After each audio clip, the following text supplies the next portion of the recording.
Good morning. Today I'll be reading Cinderella. Once upon a time, long ago in a faraway land, poor Cinderella lived with a mean stepfamily. They filled her days with cooking, scrubbing, washing, and chores of every kind. Cinderella's stepmother and two stepsisters, Anastasia and Rosella, never helped with her work.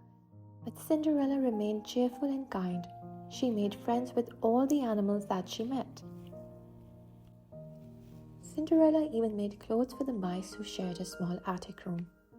One day Jacques, her favorite mouse, was upset.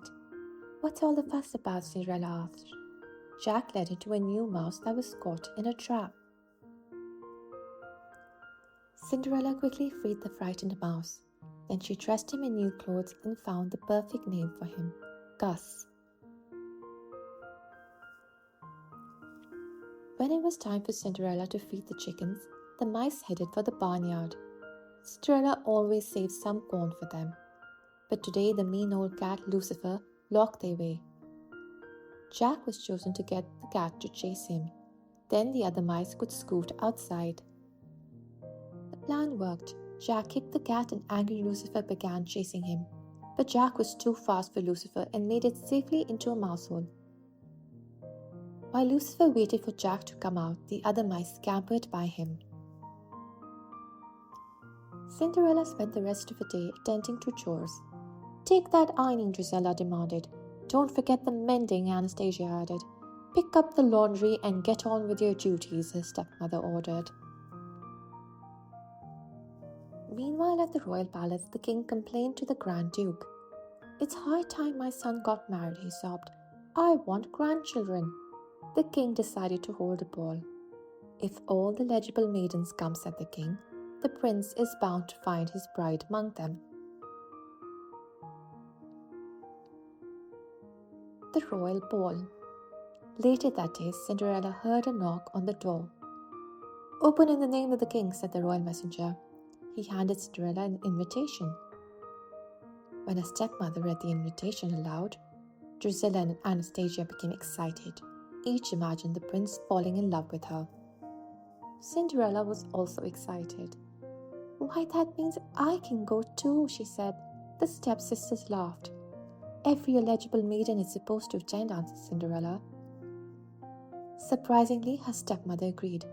"I don't see why you can't go, if you get all your work done and if you find something suitable to wear."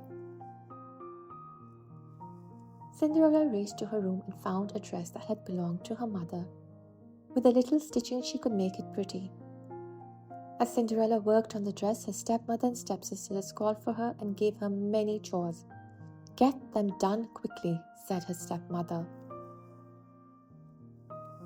When Cinderella had to put the dress aside, her animal friends began to work on it. They gathered beads and a sash that the stepsisters had thrown away. Soon they created a beautiful gown.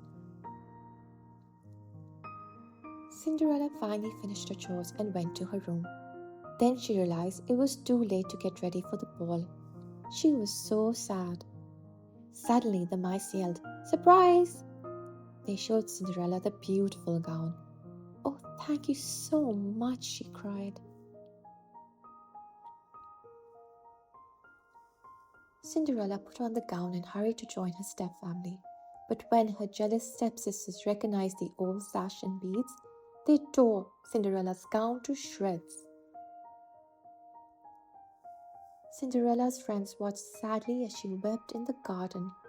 "It's no use," she sobbed. "Nothing will help." At that moment, bright sparkling lights began floating and swirling around Cinderella. Cinderella's fairy godmother appeared. "Dry those tears," she told Cinderella. "You can't go to the ball looking like that." "But I'm not going," said Cinderella. "Of course you are," replied the fairy godmother. She waved a magic wand over a pumpkin and a regal coach appeared. "Oh, it's beautiful," said Cinderella. The fairy godmother waved her wand again. Jack and Gus and the two other mice turned into 4 beautiful white horses. Then she changed Major the horse into the coach driver and Bruno the dog into the footman. Next, the fairy godmother turned Cinderella's torn dress into a beautiful gown. In a flash, there were also tiny glass slippers for her feet. On the stroke of midnight, the spell will be broken, the fairy godmother warned. Everything will be as before. The glass slipper. The ball was just beginning when Cinderella arrived. She climbed the long staircase. Oh, how happy I am, she thought.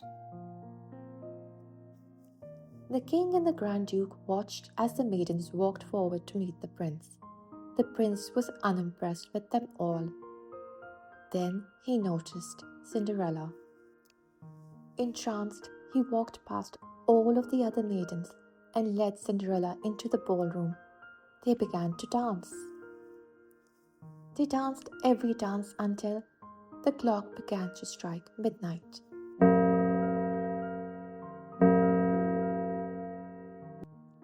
I must go, Cinderella cried in a panic, freeing her hand from the princess.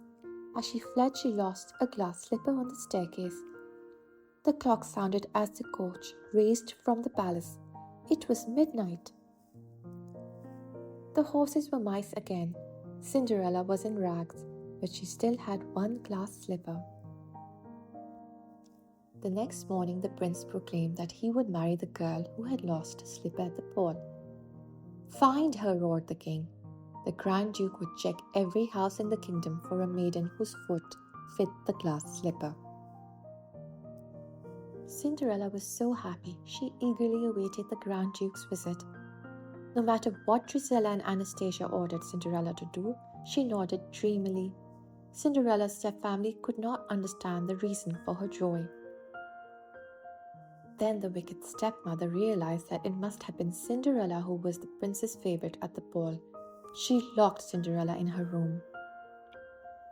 "Let me out," Cinderella cried, but her stepmother put the key in her pocket, laughing her meanest laugh. Then Cinderella heard a knock at the front door. The Grand Duke had arrived. Meanwhile, Jack and Gus had seen what the stepmother did. They took the key out of her pocket and slipped it under Cinderella's door. Downstairs, the Grand Duke watched his footman try to squeeze Anastasia's big foot into the slipper.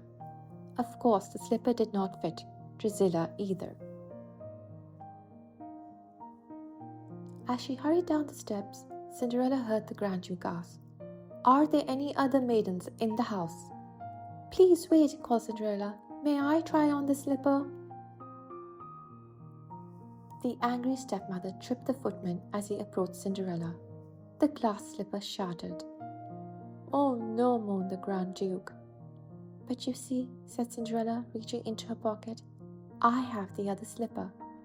Quickly, the Grand Duke put the slipper on Cinderella's foot. It fit perfectly. Cinderella was the prince's love. Cinderella married the prince and lived happily ever after. And so did Jack, Gus, and all of Cinderella's animal friends. The end. Thank you for listening.